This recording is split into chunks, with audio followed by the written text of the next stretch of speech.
What is going on, guys? It is Blink here, back with a new guide. So in this guide, we'll be talking about a few fighting examples and what to do or not to do in certain situations. Also, the V-Bucks giveaway is still going on, so make sure to visit the link in the description to enter. And lastly, don't forget to subscribe and turn on notifications as opposed to Amazon gift code in the comments every time I upload. By turning on notifications, you have a way better chance of getting here first and redeeming that code. Anyways, guys, let's get to this guide. So, in this first situation, I want to talk about some high ground execution tips. Now, we both build up and up, and you want to try pulling out your weapon to try to apply pressure as your opponent builds up. The moment I got the high ground, I noticed my opponent trying to grab it back. That's when I started shooting down his materials. Your goal is to do some damage, that way your opponent needs to heal. He'll either keep building up and up for that high ground or drop down lower to heal. Now, my opponent kept building up, so the steps you have to take is to build up, and as you're building, look for potential openings onto your opponent. You don't want to keep building and never pull out your gun, which is exactly what my opponent ended up doing. He never applied any pressure the moment he had the high ground. Now, I got an easy elimination because he built away from the structure and built away with one staircase. Shot out the stairs and he fell to his death. Another thing I want to mention is that you want to avoid building away from the support like he did. It's fine to do as long as you've turned around quick enough, or in some situations, adding a staircase above your head will also work. The key is to make sure you're not going too far, because exactly what happened can happen to you. You'll fall to your death and there's absolutely nothing under you to stop the fall damage. So when I'm building pretty high, I'll make sure I'm still building around the structure, that way I have less of a risk of falling to my death. Now, what if your opponent drops down to heal after taking some damage? Well, this opponent tried running to get his heal off. So what you want to do is listen for materials being built and don't drop down instantly from the high ground. Take it slow. Listen and scan the area around you. I was able to hear him and spot a roof being built, so I knew my opponent can be inside this box ceiling. Replaced the roof with mine and made an edit for the elimination. So to conclude both scenarios, if your opponent keeps building higher as you put on the damage, then keep applying the pressure and see if you can spot some faulty materials as you're building up. Now, if your opponent drops down to heal, then slowly make your way down, and the key is to listen and scan your surroundings. So, there were two players inside two different forts in a close proximity to me.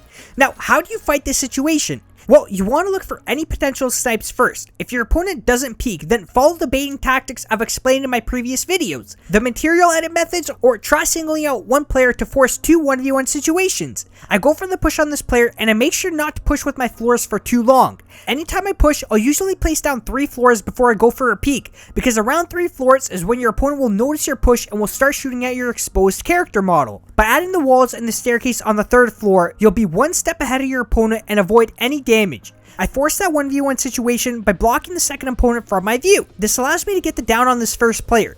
The moment I got the down, I put all my focus towards the second player, because now that his teammate's down, he's going to try doing something. Whenever a major turn of events happens, be prepared for your opponent to do something than what he was previously doing. Now, he never ended up doing much as he had his whole head exposed to me, but usually your opponent will either instantly go for the push or start spamming your materials. If he goes for the push, you'll have to beat him to the high ground and apply that pressure.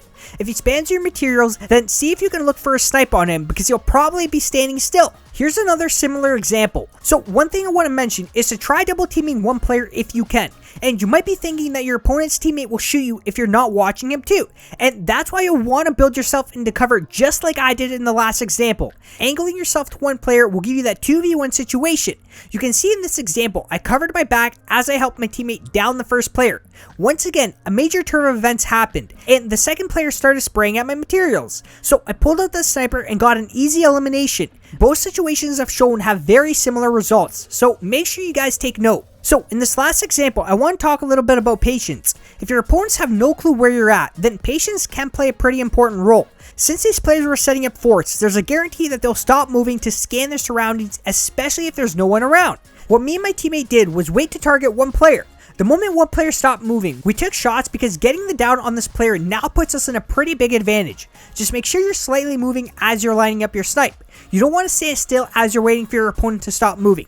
The moment your opponent stops, you'll need to stop moving too and go for the snipe.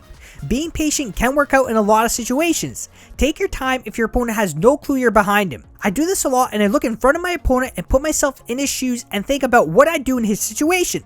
For example, if your opponent's got his pickaxe out and he's around trees, then wait to see what he does at the closest tree to him. He might stop to hit the tree, and if he doesn't add jumps as he's hitting the tree, then he just makes the shot that much easier. So to conclude this situation, basically anytime your opponents have no clue you're behind him, then take your time when shooting.